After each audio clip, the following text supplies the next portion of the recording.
اعوذ باللہ من الشیطان الرجیم بسم اللہ الرحمن الرحیم وما قاتلوہ یقیناً اور نہیں قتل کیا انہوں نے مسیح کو، یقیناً بل رفعہ اللہ الیہ بلکہ اٹھا لیا اس کو اللہ نے اپنی طرف، وکان اللہ عزیزا حکیم، اللہ ہے زبردست طاقت والا حکمت والا۔ وَإِن مِّنْ أَهْلِ الْكِتَابِ یا نہیں کوئی اہل کتاب میں سے إِلَّا لَيُؤْمِنَنَّ بِهِ مگر ضرور مان لائے گا مسیح پر قبل موت اس کی موت سے پہلے، وَيَوْمَ الْقِيَامَةِ اور قیامت والے دن، يَكُونُ عَلَيْهِمْ شَهِيدًا ہوگا مسیح ان پر گواہ۔ پروردگار نے اس آیت مبارکہ میں دو گروہوں کا ذکر کیا، ایک وہ گروہ جو طاقتور گروہ تھا اس وقت، جنہوں نے ایک شخص کو پکڑ کر سولی پر لٹکا کر حضرت عیسیٰ بن مریم کے قتل کا دعویٰ کیا، جس کو پروردگار عالم نے سختی سے رد کر دیا۔ یہ سورہ نساء کی آیت نمبر 157 تا 159 ہے۔ دوسرا، پہلے بتایا کہ پروردگار عالم نے اس گروہ کے خلاف کی بات کو جھٹلایا کہ انہوں نے حضرت مسیح کو قتل نہیں کیا بلکہ اللہ تعالیٰ نے انہیں اپنی طرف اٹھا لیا۔ عربوں کو مسلمانوں اپنی فصاحت و بلاغت پر بڑا ناز تھا، مگر جب یہ سچی کتاب نازل ہوئی تو وہ ششتر رہ کے اور بے ساختہ پکار اٹھے کہ یہ انسانی کلام ہو ہی نہیں سکتا۔ یہ سچی کتاب کی خصوصیت ہے۔ پہلے ان کے دعوے کی تردید کی، پھر بتایا کہ اللہ تعالیٰ نے انہیں اپنی طرف اٹھا لیا۔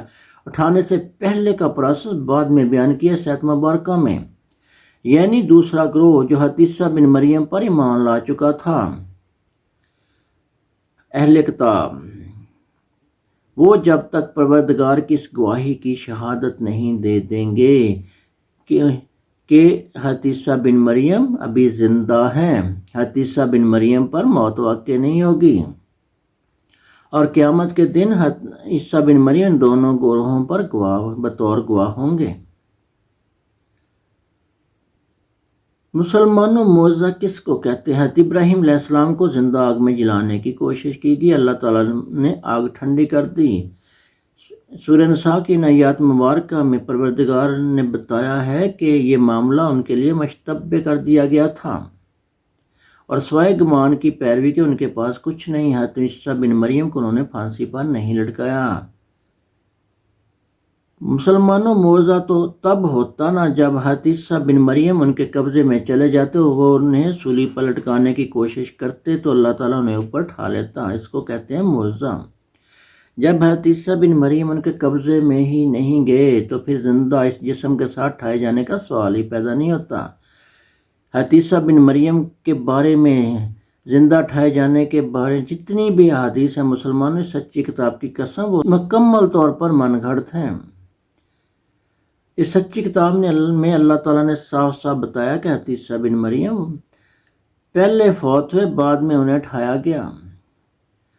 انما المسیح عیسی ابن مریم رسول اللہ و کلماتہ، صرف حقیقت یہ ہے کہ مسیح عیسیٰ بن مریم صرف اللہ کا رسول اور اس کا کلمہ تھا، القاہ الی مریم، جو بھیجا تھا مریم کی طرف، وروح منہ، روح تھی اللہ کی طرف سے۔ جو چیز پروردگار نے بھیجی وہی چیز واپس اٹھائی، نہ جسم اوپر سے آیا نہ جسم اوپر گیا۔ یہ سچی کتاب کا اٹل قانون ہے۔ جسم مٹی سے بنا، مٹی میں ہی جانا ہے۔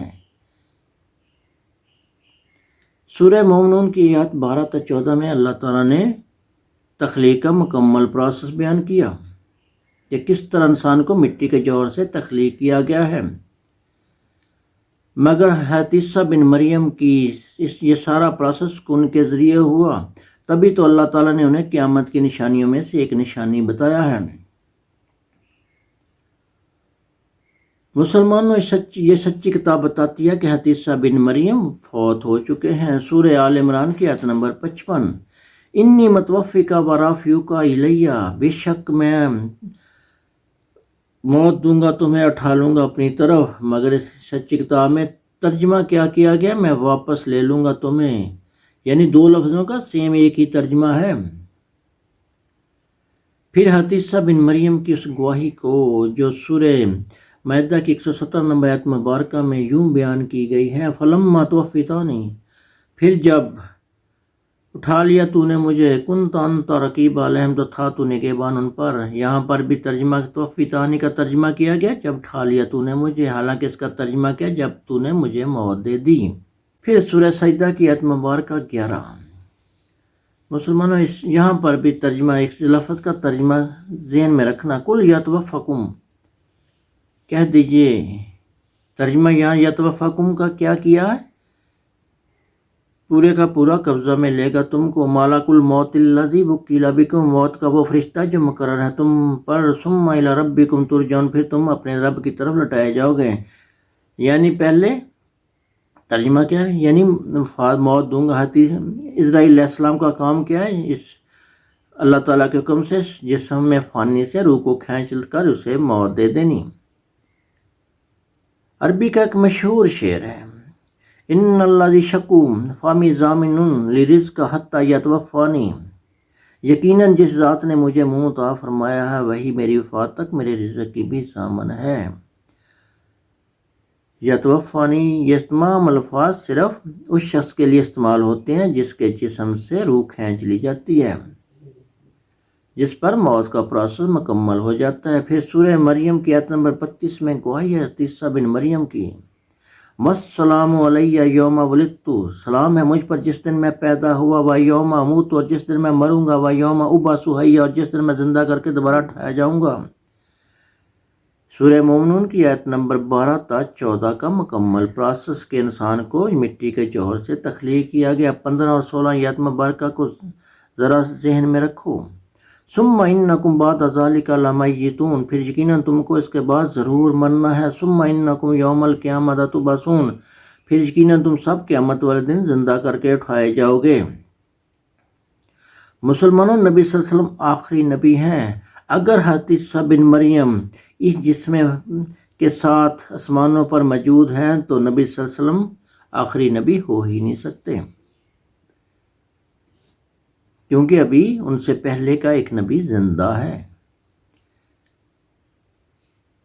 وَمَا جَعَلْنَا لِبَشَرٍ مِّن قَبْلِكَ الْخُلْدَ، اور نہیں رکھی ہم نے آپ صلی اللہ علیہ وسلم پہلے بھی کسی بشر کے لیے ہمیشہ کی زندگی۔ سورہ انبیاء کی آیت مبارکہ 33 ہے۔ یہ مسلمان جو صاف صاف بتا رہی ہے کہ نبی صلی اللہ علیہ وسلم کے دور سے پہلے کے تمام لوگ وفات پا چکے ہیں، تبھی تو نبی صلی اللہ علیہ وسلم آخری نبی ہیں۔ مسلمانوں، صرف چند من گڑتا حدیث کی خاطر سچی کتاب کو مت چلاؤ، یہ ظلم ہے، یہ ناقابل معافی جرم ہے۔ اللہ تعالیٰ ہر مسلمان کو اس سچی کتاب کا فہم اور سمجھ عطا فرمائے۔ مسلمانوں، تمہیں ہر صورت پروردگار کی اس گواہی کو سچا ماننا ہوگا جو سورہ انبیاء میں اللہ تعالیٰ نے اپنے نبی صلی اللہ علیہ وسلم کی دی ہے کہ میرے نبی نے یکساں تعلیمات دی ہیں۔ یہ قرآن پاک رب کا کلام ہے، مگر میرے نبی صلی اللہ علیہ وسلم کی مبارک زبان سے ادا ہوا ہے، اس لیے یہ حدیث بھی ہے۔ اور یہ گواہی مسلمانوں مان لو رب العالمین کی کہ نبی صلی اللہ علیہ وسلم نے سچی کتاب کے خلاف کوئی حدیث بیان نہیں کی، کوئی بات نہیں کی، تبھی ہمارا ایمان مکمل ہوگا۔ صرف مسلک پرستی کی آڑ میں سچی کتاب کو مت جھٹلاؤ۔ صدق اللہ العظیم۔